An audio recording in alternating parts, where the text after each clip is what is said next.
मावशीच्या गोवाक सांगतो आवाज कसो बेंबीच्या देठापासून येऊ गो ह्यो रंगोना खोळावलं आवसेची लहानपणीच गेली आणि बापूस दशावतार आणि दारवेच्या नादात फुकट गेलो आणि ह्यो पण तसलोच. आप्पा दशावतारी स्वयंभू कला माणूस असा दे नाहीतर अख्ख्या खानदान पाठ सोडूची नाही. रंगा घर आणि बहिणीक सांभाळूक माशाचा धंदो करता आणि मग दशावतार करता. पण या पोरींचं काय काम तर? रामनवमीक आमच्याकडे तुमचो धैकलो हुकच होयो. दादा आज रात्री धैकालो जाऊकच हव्या काय?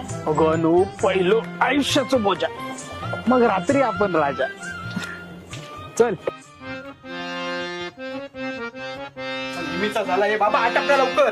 गो अनु अगो खय राहुलो रंगा अगो एंट्री येईल ना गो. तू येताना रे तू चल पुढे. अनु अगो रंगो बुडालो. या खंडित झालेल्या महाभारताला आता कोण मार्ग दाखवणार? हे नारायणा हे द्वारकाधीशा आता तूच मार्ग दाखव. कौरवांच्या विनाशासाठी आणि अखंड सृष्टीचं रक्षण करण्यासाठी हे पंडपुत्रांनी तुमच्या समवेत आहे. वेळ पडल्यास मी स्वतः उतरेन रणांगणामध्ये. मी सदैव आहे तुमच्या सोबत आहे.